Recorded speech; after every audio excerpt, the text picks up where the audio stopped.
Summer வந்தாச்சு. What's your plan for this holiday? எங்க கிட்ட விட்டுருங்க, நாங்க பாத்துக்கிறோம். GT Holidays. GT Holidays, South India's #1 travel brand. மணக்கும் மதுரை மட்டன் பிரியாணி, பஞ்சு மாதிரி பரமக்குடி பன் பரோட்டா, தொடக்கரி போண்டா, இறால் வடைய சாப்பிட பாண்டி பஜார் பசும்பொன் ரெஸ்டாரண்ட்டுக்கு வாங்க. இனி மதுரை உணவை சென்னையிலேயே ருசிக்கலாம். இவங்க என்ன அப்படி என்ன பண்ணிட்டாங்க? இவங்கள ஏன் போயிட்டு எங்களை திட்டுறாங்க?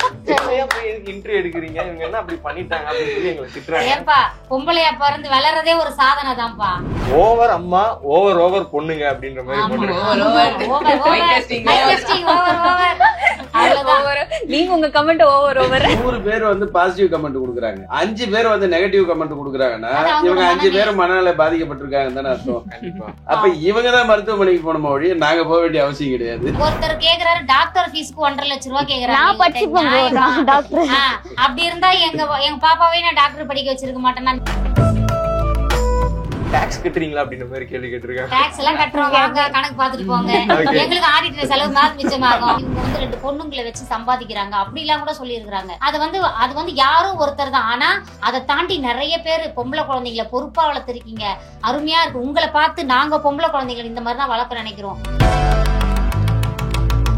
எல்லாருக்கும் இந்த ஒரு மிடில் கிளாஸ் ஒரு குடும்பம் ஆவரேஜா ஃபேமிலில இருந்து நம்ம வரோம் அப்படின்ற போது எல்லாரும் வீட்லயும் ஒரு தயக்கம்னா, வீட்டுல பெண் குழந்தைன்னு இருக்கும்போது அந்த பெண் குழந்தைகள் நம்ம நகை சேர்க்கறது, கட்டி கொடுக்கறதுன்றது ஒரு பெரிய டாஸ்க்கு.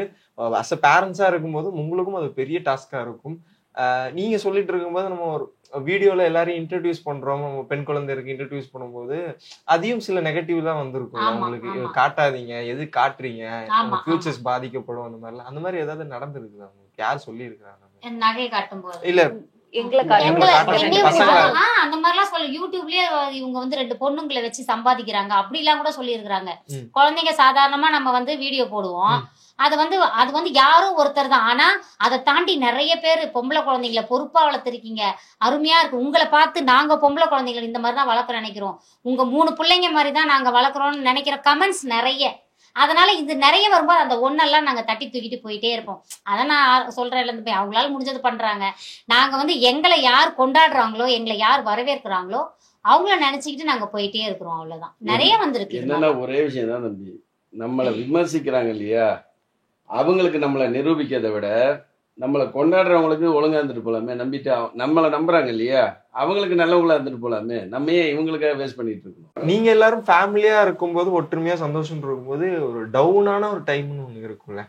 அப்ப இதெல்லாம் தாண்டி, சந்தோஷமெல்லாம் தாண்டி டவுனான டைம், ரொம்ப எமோஷனலான டைம்னு உங்களுக்குள்ள இருக்கு. அந்த மாதிரி உங்களுக்கு ரொம்ப எமோஷனலான டைம்னா அடிக்கடி 3 மாசத்துக்கு ஒரு வாட்டி வந்து போகும். அடிக்கடி வரும். அது வந்து அத சந்தோஷமா சொல்றாரு. 3 மாசத்துக்கு இருக்கு. இப்ப நாங்க நல்ல ஒரு ஸ்டேபிளா இருந்தோம், திடீர்னு அம்மாக்கு ஒரு பெரிய ஆபரேஷன். சோ இப்ப கூட நாங்க ஒரு கரண்ட் ஒரு சிச்சுவேஷன்ல இருக்கோம், சொல்ல முடியாத சிச்சுவேஷன். கொஞ்சம் ஒரு ஒர்க் பிரஷர்ல அது போயிட்டு இருக்கு. நல்லா இருக்கு. நாங்க ஒரு 1 வீக் முன்னாடி செம ஹாப்பியா இருந்தோம். இப்ப இந்த மாதிரி அதே நாங்க டாக்கிள் பண்ணி அப்படியே கடந்த 2 நாளாவே அவ்வளவு பிரஷர்ல இருக்கோம் நாங்க. ஆனாலும் அதெல்லாம் நடக்கதான் செய்யும். அதெல்லாம் நாங்க பயப்படாம கிடையாது. ரொம்ப லாஸ்டா பெருசானது அம்மாவோட ஆபரேஷன். அப்பதான் நாங்க ரொம்ப டவுன் ஆனோம். அப்ப டவுன் ஆகல, எல்லாருமே அம்மாவோட ஒர்க்க நாங்க எல்லாம் பிரிச்சு ஏன்னா அப்படி ஒரு மொமெண்ட் நடக்கும் நாங்க எதிர்பார்க்கல, அவ்வளவு பெரிய ஆபரேஷன் நடக்கும். ரொம்ப பயந்துட்டாங்க. அதுக்குதான் நாங்க ரொம்ப என்னன்னா எங்களுக்கு அந்த ஆபரேஷன் நடந்ததும் ஒரு பெரிய ரிலீஃப் தான். ஏன்னா அவங்க அவ்வளவு கஷ்டப்பட்டுட்டாங்க. அது வந்து மருத்துவரே சொன்னது என்னன்னா, கடவுள் புண்ணியத்துல உங்களுக்கு இது வந்து சீக்கிரம் தெரிஞ்சிருக்கு, இது வந்து நீங்க குணமாவதுக்கு சீக்கிரம் குணமாவதுக்கான ஒரு வாய்ப்பு அப்படின்ட்டு. அதனால வந்து அதை நாங்க எந்த அளவுக்கு வந்து இது நடந்ததுனால கொஞ்சம் கஷ்டத்தை ஃபீல் பண்றோமோ, அதே நேரத்துல பரவாயில்ல, இது பெருசா கொண்டு போகாம இப்பவே நடந்துச்சு இல்லையா, அப்படிங்கும்போது பெருசா பிரச்சனையெல்லாம் நாங்க வருத்தப்படவே மாட்டோம். அவன் எவ்வளவு அந்த பிரச்சனையை எவ்வளவு சிரிச்சுட்டே சொல்ல பாத்தீங்களா, இதுதான் எங்களோட லைஃப். ட்ரேடிங் மாதிரி ப்ரோ, மேல ஏறும் டவுன் ஃபால் ஆகும், மேல ஏறும் டவுன் ஃபால் ஆகும், ஆனா திரும்பி மேல ஏறிடும். நீங்க அந்த ஹாஸ்பிடல் vlog பாருங்க, அவ்வளவு ஜாலியா இருக்கும். ரூம்ல உட்கார்ந்துட்டு அரட்டை அடிச்சிட்டு சாப்பிட்டுட்டு அந்த மாதிரி தான் நாங்க அந்த vlog-ஏ போட்டோம். அது நாங்க சோகமா இருந்தோம், வீட்ல இருக்கும்போது அப்படி இருந்தோம். ஓகே, இது நம்ம வந்து மாத்திக்கணும், நம்ம ஹாப்பியா கொண்டு போகணும் அப்படின்னு சொல்லிட்டு தான் அம்மா. ஏன்னா நாங்க சோகமா இருந்தா அம்மா சோகமாயிடுவாங்க. அவங்களுக்கு அந்த பயம் இருக்கும், ஆபரேஷன் பயம். அவங்க நல்லா சில்லா வச்சுக்கிட்டா மட்டும்தான் ஓகே அப்படின்னு சொல்லிட்டு அவங்க பயப்படாம அப்பயும் அதையும் மீறி அழுதாங்க. அதுக்கப்புறம் ஆஃப்டர் சர்ஜரி வலியிலயும் அழுதாங்க. அது ஓகே. இருந்தாலும் எங்களோட ரிலேட்டிவ்ஸ் வந்துட்டாங்க, எல்லாரும் அவங்கள ரொம்ப ஹாப்பியா பாத்துக்கிட்டோம். அந்த ஒரு 2 மாசம் நல்லா பாத்துக்கிட்டோம். இப்ப அவங்க ஓகே தான், எல்லா வேலையும் இப்ப அவங்க மறுபடியும் பழைய மாதிரி பார்க்க ஆரம்பிச்சிட்டாங்க. எங்களுக்கு நிறைய ஒர்க் பண்ணிட்டு இருக்காங்க பழைய மாதிரி. Back to form. கண்டிப்பா. இன்னும் 2 வீலர் ஓட்டல நிறைய வெயிட் இருக்காங்க, அது மட்டும் பண்ணாம இருக்கேன். மத்தபடி 2 வீலர் பதில் தான் டிரைவர் வச்சுட்டாங்க. நம்ம டிரைவர் இவர்தான். ஓகே. நீங்க இப்ப ரீசன்ட் டேஸ்ல வந்து இன்டர்வியூஸ் கொடுத்துட்டு இருக்கும்போது இவங்க என்ன அப்படி என்ன பண்ணிட்டாங்க, இவங்க ஏன் போயிட்டு எங்களை திட்டுறாங்க, ஏன் போய் இன்டர்வியூ எடுக்கிறீங்க, இவங்க என்ன அப்படி பண்ணிட்டாங்க அப்படின்னு சொல்லி எங்களை திட்டுறாங்க. ஏன்பா பொம்பளையா பிறந்து வளர்றதே ஒரு சாதனை தான்ப்பா. இல்ல இப்ப நாங்க சொன்னோம் இல்லையா, இந்த மாதிரி நிகழ்வெல்லாம் ஒரு குடும்பத்துல நடந்து வந்து இன்னைக்கு மகிழ்ச்சியா உட்காந்து 5 பேரும் மறுபடியும் ஜாலியா அதை வந்து சொல்லி பேசி சிரிக்கிறாங்கன்னா அதெல்லாம் வந்து உண்மையிலேயே சாதனை. யாராலையும் அதெல்லாம் வந்து இது பண்ண முடியாது. ஏன்னா நாங்க எங்களோட ரியலா இந்த ஒரு 5 ஆண்டுகள் 6 ஆண்டுகள்ல நாங்க அனுபவிச்ச பிரச்சனை எல்லாம் சொன்னோம்னா அந்த குடும்பம் ஒண்ணு பைத்தியம் பிடிச்சிருக்கும், இல்லன்னா சூசைட் பண்ணிட்டு இருப்பாங்க. நாங்க இதை எல்லாத்தையும் மீறி வந்துகிட்டே இருக்கோம். என்னன்னா இன்னைக்கு வந்து பிரச்சனை எங்களை பார்த்து பயப்படுது, பிரச்சனையே பயப்படுறா அவங்கள பார்த்து அப்படின்ற இப்படி அதெல்லாம் பண்றவங்களுக்கு தான் கை வலிக்கும். நான் அதை நினைச்சுதான் கவலைப்படுவேன். பாவம் அவங்களும் காப்பி பேஸ்ட் பண்ணுவாங்களா இல்ல கை வலிக்க பண்ணுவாங்களான்னு தெரியல, அவ்வளோ பெருசாலாம் வந்து பண்ணுவாங்க. ஒருத்தவங்க எல்லாம் ஃபேக் அவங்க விடாம பண்றாங்க. எங்க சேனலுக்கு வந்தா நாங்க பிளாக் பண்ணி விட்டுருவோம். இப்ப இந்த மாதிரி யாராவது இப்ப நாங்க சொல்லுவோம், தம்பி கமெண்ட்ஸ் ஆஃப் பண்ணிருங்களேன், எதுக்கு இவங்க பாவம் அவங்க வேற நேரத்தை வீணடிப்பாங்கன்னு தான் சொல்லுவோம். அதே மீறி ஒரு சில சேனல் வச்சாங்கன்னு வச்சுக்கோங்களேன், ஃபர்ஸ்ட் இவங்க தான் இவங்க எல்லாரும் போய் நிப்பாங்க, அணி வகுப்பாங்க. அப்படியே பிடிக்காதவங்க எல்லாம் நம்ம நெகட்டிவ் அவ்வளவுதான். ஏன்னா நம்ம பூஜாஸ் கிச்சன்ல வந்து பண்ணும்போது ஏதாவது சொல்லுவாங்க, இடம் விடமா நம்ம டெலிட் பண்ணிடுவோம். கண்டிப்பா வச்சு அழகு பார்க்க மாட்டோம், எங்களுக்கு பிடிக்கல டெலிட் பண்றோம், அது எங்களோட உரிமை. ஏன்னா சேனல் வச்சுக்கின்னு இது கூட பண்ணலன்னா எப்படி? நல்ல கமெண்ட்ஸ் வரவே இருக்கிறோம். அதாவது நியாயமா ஏதாவது சொன்னா நாங்க அக்செப்ட் பண்ணிப்போம், அது இதுவே இல்ல. இல்லாததையோ ஏதாவது சொல்லும் போது எங்களுக்கு பிடிக்காத டெலிட் பண்றோம், அவ்வளவுதானே தவிர மத்தபடி வேற ஒண்ணும் கிடையாது. சீக்கிரட்டா வச்சிருக்கோம். ஓகே, அடுத்த கமெண்ட். பூஜா வந்து கொஞ்சம் நார்மலா பேச ட்ரை பண்ணலாம், ஓவர் ஆக்டிங்கா இருக்கு. ஓவர் ஆக்டிங் என்னோட நேச்சுரலா இதுதான்ப்பா, இதை விட நான் எப்படி பேச முடியும்? நீங்க பாக்குறீங்க எப்படி சொல்லுங்க, ரொம்ப அமைதியா இருக்காங்க. இவ்வளவு நேரம் நீங்க என்கிட்ட பேசுறீங்க, எப்படி இருந்துச்சு அவங்க பேசி? நீங்க சொல்லுங்க. ரொம்ப அமைதியா பேசுனாங்க பாருங்க மக்களே, ப்ரோவே சொல்லிட்டாரு. அதுக்கப்புறம் உங்களுக்கு அந்த சந்தேகம் வேண்டாம், அக்கா நாம தான் பேசுறாங்க. பை பர்த் நேச்சரை யாருன்னா மாத்த முடியுமா? அது உங்களுக்கு அப்படி வித்தியாசமா தெரியுது. பாவம் அவங்களையும் குறை சொல்றதுக்கு இல்ல, அவங்க தெரிஞ்சது சொல்றாங்க. ஒருத்தங்க ஒவ்வொரு மாதிரி பாப்பாங்கல்ல. ஒரு ஃபேமிலி ஷாப்க்கு வந்தாங்க, நானும் நீங்க சொல்ற கமெண்ட்ஸ் அடிக்கடி பாப்பேன். அது எங்க அக்காவை தான் தாக்குவாங்க எல்லாருமே. பூஜா நீங்க ஒழுங்கா பேசுறீங்க. நேத்து அந்த ஃபேமிலி உங்க அக்கா பேசுறது எனக்கு அவ்வளவு பிடிக்கும்பா, அவ்வளவு இனிமையா இருக்கும்பா அப்படின்னு சொன்னாங்க. பூஜா இத கேட்க நீ இல்லாம போயிட்டு அப்படின்ற மாதிரி இருந்துச்சு. சோ நீங்க கேட்ட கேள்விக்கு இதுதான் பதில். Okay, next. ஓவர் அம்மா ஓவர் பொண்ணுங்க அப்படின்ற மாதிரி நீங்க உங்க கமெண்ட் ஓவர். ஓகே, அவங்க comment. Okay, super. Okay, tax கட்டுறீங்களா அப்படின்ற மாதிரி கேள்வி கேட்டிருக்காங்க. டாக்ஸ் எல்லாம் கட்டுறோம், வாங்க கணக்கு பாத்துட்டு போங்க, எங்களுக்கு ஆடிட்டர் செலவு மாதிரி மிச்சமாகும். ஓகே, நீங்க வந்து பாங்கடா, எங்களுக்கு ஆடிட்டர் செலவு பாருங்கடா. சூப்பர்மா, தக்கு வேற level. Okay, rapid and fire மாதிரி இருக்கு இது வந்து கொஞ்சம் பூஜாக்கான கமெண்ட். பூஜா ஃபுல்லா மேக்கப் கொஞ்சம் அதிகமா இருக்கு அப்படின்ற மாதிரி ஒரு கமெண்ட் போட்டுருக்காங்க. இதுவே மேக்கப்பா? மேக்கப் அப்ப மேக்கப் போடுறவங்க என்ன சொல்வீங்க? ஆக்சுவல் மேக்கப்லாம் உங்களுக்கு தெரியாது ப்ரோ. இப்ப பாருங்க, நான் எங்க அக்கா பாருங்க லைவா ஏதாச்சும் இருக்கா? இல்லங்க, உண்மையில ஒண்ணுமே இல்ல. எவ்வளவு ப்ரூவ் பண்ற பாருங்க. இதுக்கு மேல என்ன பண்ணுவீங்க? பார்க்கவே இல்லீங்க. சில பேர்லாம் லேயரா இந்த மாதிரி இப்படிலாம் பண்ணாங்க, அந்த மாதிரி மேக்கப் போடுவாங்க. சிலதெல்லாம் இந்த மாதிரி கமெண்ட் பண்றவங்க நீங்க சொல்றீங்கல்ல, சிலரெல்லாம் கல்யாணம் ஆகி மறுநாள் வந்து எங்கடா நம்ம பொண்டாட்டியை காணோம் தேடினவெல்லாம் இருக்கா, அந்த மாதிரி எல்லாம் இருக்கு. அப்ப அந்த மேக்கப்புக்கு இதெல்லாம் ஒண்ணுமே கிடையாது. வெறும் ஒரு ஒண்ணுனாக்கா ஒரு பவுடர் அடிக்கிறதுன்றது இது சாதாரணமான விஷயம். சோ மக்களே, நீங்க நினைக்கிற மாதிரி எங்க அக்கா காஸ்மெட்டிக்ஸ்லாம் அவ்வளவு செலவு பாத்தங்க, நான் பாத்தேங்க. அதனால நீங்க அதை பத்தி கவலைப்பட வேணாம். Okay, super. லாஸ்டா ஒண்ணு போயிடலாம். அம்மாவும் மகளும் ஓவரா பேசுறீங்க, காசு வந்துருச்சுன்னா இப்படிதான் சிம்பத்திய பேசி வியூஸ வந்து வாங்கிடுறீங்க அப்படின்ற மாதிரி. அது கூட சொன்னாங்கப்பா, கடவுளுக்கு தெரியும். நான் எங்க வீட்டு வேலை செஞ்ச இடத்துல தீஞ்சு போன பிரியாணியை கொடுத்தது எங்க கையிலேயே அக்கம் பக்கம் வீட்டுக்கு எல்லாம் கொடுத்து அனுப்புவாங்க, சட்டியா கொடுத்து அனுப்புவாங்க. எங்க கையில கொண்டு போய் கொடுத்துட்டு வருவோம். ஏன்னா அவங்கள நெய்பர்ஸ், நாங்க வீட்டு வேலை செய்யறவங்க. எங்களுக்கு தீஞ்சு போன பிரியாணி தான். அவங்க வீட்லயும் ஒரு நல்ல உள்ளம். ஏன்னா நான் சின்ன பொண்ணு, எனக்கும் பசிக்கும்னு சொல்லிட்டு, அம்மா நீங்க உட்காந்து சாப்பிட்டுக்கோ, அம்மா கிட்ட போனா குடுக்கலன்னு சொல்லணும், அதையும் கொடுத்தா வாங்கிக்கோ, சரிங்க நான் மனசுல நினைச்சுப்பேன் அவங்க என்ன தீஞ்சு போனதான் தரப்போறாங்க அப்படின்ட்டு. அதே மாதிரி அந்த அடியில சுரண்டி அந்த எண்ணெயோட அதெல்லாம் அனுபவிச்சவங்களுக்கு தான் அந்த கஷ்டம் தெரியும். ஏன்னா அது வந்து உண்மை. இத கூட இவங்க முருடா விடுறாங்க, கப்சா விடுறாங்க, எதனா சொல்லிட்டு வாங்கி சாப்பிட்ட எங்க குடும்பத்துக்கு தெரியும், போட்ட அவங்களுக்கு தெரியும். அவங்க எல்லாம் இறந்து போயிட்டு இருப்பாங்கன்னு வச்சுக்கோங்க, அவங்க மருமகள் அந்த மாதிரி சின்ன வயசுல இதெல்லாம் வந்து சும்மா சிம்பத்திக்காக சொல்றாங்க. அது நடந்தவங்க வந்து நாங்க இன்னைக்கு பிரியாணியை செஞ்சு அடுத்தவங்களுக்கு தானமா கொடுக்கணும், வயிறு பசிக்கு நம்ம பிரியாணியை செய்து கொடுக்கணும்னு நாங்க நினைக்கிறதே அதனாலதான். நம்ம ஏங்குனதுக்கு யாருமே அந்த மாதிரி ஏங்க கூடாது. நம்ம நம்மளால முடிஞ்சது அதுக்காக இது வாட்ஸ்அப்ல வந்து கேக்குற மாதிரி எனக்கு 1 லட்சம் ரூபா கொடு, எனக்கு 50,000 ரூபாய் கொடு, எனக்கு 5,000 கொடு, 10,000 போடு. இல்ல சில திடீர்னு மெசேஜ் பண்ணுவாங்க. அவங்க பேசிட்டு மெசேஜ் பண்ணிட்டே இருப்பாங்க. இவங்க சரியா ரிப்ளை பண்ண ஆரம்பிச்ச பிறகு அம்மா இல்லம்மா தப்பா எடுத்துக்காதீங்க, எங்க வீட்டுக்காருக்கு ரொம்ப உடம்பு முடியல, அவர் படுத்த படுக்கையா இருக்காரு, நான் பையனுக்கு ஃபீஸ் கட்டணும், ஒரு 50,000 ரூபாய் நீங்க கொடுத்தீங்கன்னாக்கா நான் அதுக்கப்புறம் வந்து பையன் படிச்சு வந்த பிறகு நான் கொடுத்துருவோன்னு. ஒரு சிலர் 2-3 குழந்தைங்களை பெத்துட்டு இங்க இவ்ளோ திட்டு வாங்கிக்கிட்டு நம்ம வந்து கஷ்டப்பட்டு நான் எங்க போய் ஒருத்தர் கேக்குறாரு டாக்டர் ஃபீஸ்க்கு 1.5 லட்சம் ரூபாய் கேக்குறாங்க. அப்படி இருந்தா எங்க பாப்பாவே நான் டாக்டர் படிக்க வச்சிருக்க மாட்டேன், நான் நீட்ட கிட்ட தட்டி போட்டு எழுதுமா அப்படின்னு சொல்லிட்டு நம்ம அந்த மாதிரி எதுவும் சீன்லாம் போறது நம்ம நார்மலா தான் பேசுறோம். பட் அவங்களுக்கு அப்படி ப்ரொஜெக்ட் ஆகுது, நம்ம என்ன பண்றது? நம்ம இருக்கிறதுதான் காட்டுறோம், நம்ம வீட்ல என்ன பண்றோமோ அததான் காட்டுறோம். அது அவங்களுக்கு சீனா தெரிஞ்சு கமெண்ட் பண்ணுவாங்க. வாட்ஸ்அப்ல நான் கேட்டேன், இவங்க வந்து ரெஸ்பாண்டே பண்ணல, ஏமா நான் குடுக்க முடிஞ்சா உனக்கு ரெஸ்பாண்ட் பண்ண முடியும், நீ கேக்குற அமௌண்ட் நம்ம என்ன குடுக்குற மாதிரியே இருக்குன்னா பதில் சொல்ல விரும்பல அப்படின்றப்ப இவங்க வாட்ஸ்அப்ல வியாபாரத்துக்கு மட்டும் தான் பதில் சொல்லுவாங்க, இதுக்கெல்லாம் பதில் சொல்ல மாட்டாங்கன்னா நாங்க குடுக்கறதே வியாபாரத்துக்காக தான் எங்களோட நம்பர் கொடுக்குறோம், நாங்க கோடி கோடியா பணம் வச்சுருக்கிறோம், ஆளுக்கு 50,000 தரோம்னா நாங்க சொல்றோம். இல்ல உண்மைதானே தம்பி? அப்படிதான் எங்களோட எனிமீஸ் வந்து உருவாகுறாங்க, வேற எதுவும் இல்ல. என்னன்னா அவங்களுக்கு எங்களுக்கு வாய்ப்பா வரப்பா தகராறா அப்ப சீன் போடுறதா ஆயிடும்.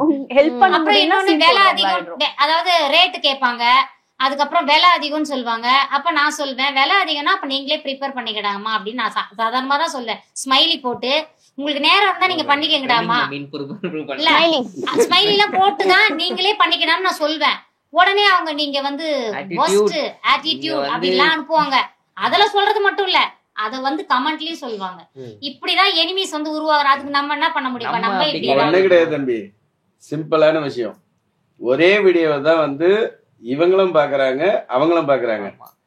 அதுல வந்து 100 பேர் வந்து பாசிட்டிவ் கமெண்ட் கொடுக்குறாங்க, 5 பேர் வந்து நெகட்டிவ் கமெண்ட் கொடுக்குறாங்கன்னா இவங்க 5 பேரும் மனநிலை பாதிக்கப்பட்டிருக்காங்கன்னு தானே அர்த்தம். அப்ப இவங்க தான் மருத்துவமனைக்கு போனோமா ஒழிய நாங்க போக வேண்டிய அவசியம் கிடையாது. அவங்க ஒரு நல்ல மருத்துவரை பார்த்து இவங்க அந்த 100 பேர் கூட சேர்றதுக்கான வழியை பார்க்கணும், அவ்வளவுதான். சோ சீன் போடுறவங்க எல்லாம் நாங்க சீன் போடல, நீங்க போய் ஹாஸ்பிட்டலுக்கு போங்க, அவ்வளவுதான். சூப்பரா சொல்லிட்டாரு, அவ்வளவுதான். நிறைய விஷயம் எங்களுக்காக உங்க நேரம் உங்க வேலை நேரத்துல ஒதுக்கி கொடுத்தீங்க. ரொம்ப அழகான ஃபேமிலி. நான் போனதுக்கு அப்புறம் திருஷ்டி சுத்தி போட்டுருங்க கண்ணு பட்டுற போது. ரொம்ப அழகா பேசுனீங்க. இன்னும் நீங்க அடுத்த கட்டத்துக்கு போகணும், உங்க பிசினஸ்லயும் சரி உங்க வளர்ச்சியிலும் சரி. அதுக்கு எங்க சார்பா ஆதன் சினிமா சார் உங்க எல்லாருக்கும் ஒரு பெரிய வாழ்த்துக்களை தெரிவிச்சுக்கிறேன். கண்டிப்பா சூப்பரா எங்களை ஹோஸ்ட் பண்ணீங்க, பேசுனீங்க. நாங்க ஒரு ஸ்ட்ரெஸ்ல இருந்தோம் தம்பி, நீங்க பேசுனது அவ்வளவு சந்தோஷமா இருந்துச்சு. தேங்க்யூ சோ மச்மா. மீண்டும் நிறைய விஷயம் நம்ம பண்ணலாம், தொடர்ந்து பேசலாம். நன்றிமா. Thank you so much. சிறப்பு. என்னதான் இருந்தாலும் உங்களுக்கு இப்போ நீங்க பைக் ஓட்டுறதுக்கு வேணா டிரைவரா இருக்காம உங்க வாழ்க்கைக்கே ஒரு பெரிய டிரைவரா வந்து அவர் தான்.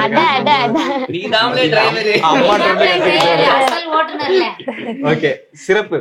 இப்போ மன கஷ்டம் பண கஷ்டம் எல்லாமே இருக்கும். ஆரம்பத்துல இந்த பண கஷ்டம் எல்லாம் எல்லாருக்குமே இருந்திருக்கும், எல்லாரும் கடந்து வந்திருப்போம். உங்களுக்கு எப்படி இருந்துச்சு? ரேஷன் அரிசி எல்லாம் நாங்க சாப்பிட்டுருக்கோம் ஒரு காலத்துல. ஒரு காலத்துல நீங்க ரொம்ப பின்னாடி எல்லாம் அந்த ஒரு 3-4 வருஷத்துக்கு நாங்க 3 வருஷத்துக்கு நாங்க ரேஷன் அரிசியே சாப்பிட்டுருக்கோம். 3 அந்த ரேஷன் அரிசி பொருளாதார சிக்கல் அந்த மாதிரி நிறைய பிரச்சனை இருந்தது வீட்லயே. நாங்க கடன் பிரச்சனை அந்த மாதிரி எல்லாம் நிறைய இருந்தது. அதனால என்னன்னா வர வருமானம் சரியா இருக்கும், கடன் பிரச்சனை தீக்கிறதுக்கு வட்டி கட்டுறதுக்கு அதுக்கு இருக்குன்னு போயிட்டே இருக்கும். அது என்ன காலம்னே சொல்ல முடியாது. ஆனா அப்பயே நாங்க மகிழ்ச்சியா இருந்திருக்கோம். ஓகே, அப்பயே வந்து நாங்க சந்தோஷமா உட்காந்து பேசுறது. இன்னும் படத்துக்கு போக முடியாது, ஆனா என்ன பண்ணுவோம்னாக்கா வரும்போது கம்பெனில இருந்து ஏதாவது ஒரு படத்தை டவுன்லோட் பண்ணி எடுத்துட்டு வருவேன். அந்த ஒரு செல்போனை எங்கடா ஒரு இடத்துல வச்சுட்டு 5 பேரும் படுத்துட்டு படம் பார்த்துட்டு இருப்போம். எங்களுக்கு வீக்கெண்ட் மூவி அவ்வளவுதான், ஒரு செல்லு தான். பிசினஸ்லாம் அப்ப எதுவும் இல்ல. என்ன பண்றேன்னா அதுக்குள்ள சமையல் ஃபுல்லா முடிச்சு வீடெல்லாம் அழகா நீட்டா வச்சிருவேன். இவங்க வந்ததுமே மொட்டை மாடிக்கு எடுத்துட்டு போயிடுவோம். சாப்பாடெல்லாம் மேல கொண்டு போயிட்டு எல்லாரும் சாப்பிட்டு முடிச்சிட்டு அவ்வளவுதான் பாய செல்ல வச்சுட்டு படம் பார்ப்போம். சீன் எப்படி இருக்கும்னா மேல கொசு கடிக்கும், ஒரு சின்ன போன் மைக்ரோமேக்ஸ் போன் இருக்கும் பாத்தீங்களா, அந்த சின்னதா இப்படி வச்சுட்டு நாங்க 5 பேர், அதுல சத்தம் கூட கேட்காது, லவுடா கூட கேட்காது, உட்காந்து ஏதாச்சும் ஒரு பேய் படமோ இல்ல ஏதாச்சும் தமிழ் படம் எதனா ரீசெண்டா பேய் படம் தான் நிறைய பாத்துட்டு அப்படிதான் போகும். அதே போல கலைஞர் டிவி தான் குட்டி டிவி இவ்வளவுதான் இருக்கும். அந்த மாதிரிலாம் இல்ல தம்பி, ஏன்னா ஆளுக்கு ஒரு செல்போன் வச்சுட்டு இருக்காங்க. நான் எப்பவுமே ஆர்டர்னு நான் வச்சுன்னு கிடப்பேன் உண்மையாவே. இவங்க யூடியூப் எடிட்டிங் அந்த மாதிரி எல்லாமே ஆளுக்கு ஒரு போன் யூஸ் பண்ணுவோன்றதெல்லாம் எப்படி சொல்றது, அது எல்லாமே வளர்ச்சி தான் ப்ரோ. எல்லாமே வந்து யாரும் பர்சனலா அவங்க சந்தோஷமா இருக்கிறதுக்காக யூஸ் பண்ணல. அவங்கவுங்க அவனும் வீடியோ எடிட்டிங் பண்றதுதான், இவங்க படிக்கிறது பிளஸ் வந்து இந்த சேனலையும் பாத்துக்கிறாங்க. இவங்க முழு நேர யூடியூபர், வீட்டுக்கு இப்ப சம்பாதிச்சு குடுக்குறாங்க இவங்க இப்ப இங்க இருக்கிற வரைக்கும். அதனால இவங்க அதை முழு நேரம் பார்த்துதான் ஆகணும். அவங்க எவ்வளவுக்கு அவ்வளவு அவங்க சேனல்ல ஆரோக்கியமா வச்சுக்கிறாங்களோ அவ்வளவுக்கு அவ்வளவோ அவங்க வருமானம். சரிங்களா? அது வந்து யூடியூப் சேனல்னு இல்ல, எந்த ஒரு வியாபாரம் ஏதோ செய்தாலும் அதை கண்ணும் கருத்துமா நீங்க கவனிச்சீங்கன்னா கண்டிப்பா அது லாபத்துலதான் போகும். அது எதுவா இருந்தாலும் அதை இப்ப அவங்க கண் கூட பாத்துட்டு இருக்காங்க. இது வந்து ஒரு புது இதுவா இருக்கும். மத்த எல்லாருமே என்னன்னா யூடியூப்ல இருந்து வருமானம் எடுப்பாங்க, ஆனா நாங்க யூடியூப வச்சு வருமானம் எடுக்கிறோம். அது எப்படின்னு பாத்தீங்கன்னா நம்மளோட எல்லா ப்ராடக்ட்ஸையுமே வந்து அவங்க அழகா வீடியோ எடுத்து ஒரு சத்து மாவுனா நாங்க எப்படி தயாரிக்கிறோம், எப்படி சுத்தம் பண்றோம், எப்படி வறுக்கிறோம், அரைக்கிறோம், இது எல்லாத்தையும் வந்து எடிட் பண்ணி அந்த வீடியோவை அழகா காட்டி அதை வந்து போடும்போது ஃப்ரீ ஆட் மாதிரி நம்ம வந்து சேனல்ல காசு கொடுத்து போட முடியாது. இது வெளியே ரீச் ஆன உடனே எங்களுக்கு அப்படிதான் போனது. ஃபர்ஸ்ட் அந்த சத்துமாவு வீடியோ போட்டு அப்போ வந்து நாங்க ஒரு மிகப்பெரிய ஒரு கஷ்டத்துல இருக்கோம். அந்த நேரத்துல அந்த யூடியூப்ல வந்து சத்துமாவு வீடியோ போட்டதும் அது நாங்க நினைச்சு பார்க்கவே இல்லை. ஒரு நாளைக்கு 250-300 கால் வரும், அவ்வளவு மெசேஜஸ் வரும். எங்களால ரிப்ளை பண்ண முடியாத அளவுக்கு வேலை செய்ய ஆரம்பிச்சோம். அப்படின்ட்டு நான் ரிப்ளை பண்ண மாட்டேன். உடனே கமெண்ட்ஸ்ல வந்து சொல்லுவாங்க, நீங்க விளம்பரம் கொடுக்குறீங்க ஆனா வந்து பதில் சொல்ல மாட்டீங்க. நான் எவ்வளவு பேருக்கு சொல்றது, கொஞ்சம் மன அழுத்தமே ஆயிடுச்சு. அதுக்கப்புறம் ஜெய் வந்து அது எப்படி எல்லாம் பண்றது எல்லாமே அப்போ எனக்கு தெரியாது. இந்த காப்பி பேஸ்ட் அப்படின்ற ஒரு விஷயமே எனக்கு தெரியாது. இதை இப்படி பண்ணி உடனே பண்ணுவேன். நான் என்ன பண்ணுவேன், அந்த நம்பரை ஒரு நோட்ல எழுதிட்டு இருப்பேன். இந்த நம்பரை போட்டு அந்த மெசேஜ போய் என்னோட இன்னொரு நம்பர்ல இருந்து ஷேர் கொடுப்பேன். நிஜமா இப்படி எல்லாம் நான் பண்ணி கஷ்டப்பட்டிருக்கேன். ஏன்டா இப்படி எல்லாம் பண்ற, ஏமா இப்படி எல்லாம் பண்ணிட்டு இருக்கிற, நீ இதை வந்து இப்படி பண்ணலாமா, ஈஸியா பண்ணலாமான்னு சொல்லி கொடுத்தாங்க பிள்ளைங்க. அப்பதான் நான் சந்தோஷப்பட்டேன். பரவாயில்லப்பா, பிள்ளைங்களை படிக்க வச்சதுக்கு ஏதோ எனக்கு இந்த விதத்துல எனக்கு வந்து சொல்லி கொடுக்குறாங்க. நிறைய கஷ்டம் வந்துருக்கு ப்ரோ. அப்பெல்லாம் பாத்தீங்கன்னா கொரியர் போடுறது இப்பதானே பிள்ளைங்களா. அப்பெல்லாம் இவங்க வருஷம் எல்லாம் காலேஜ் போயிட்டு வந்தோம், ஸ்கூல் போயிட்டு வந்ததும் வெள்ளை பேப்பரை கட் பண்ணி வச்சிருப்போம் நாங்க. ஏன்னா அவங்களுக்கு கையெழுத்து அழகா இருக்கும்.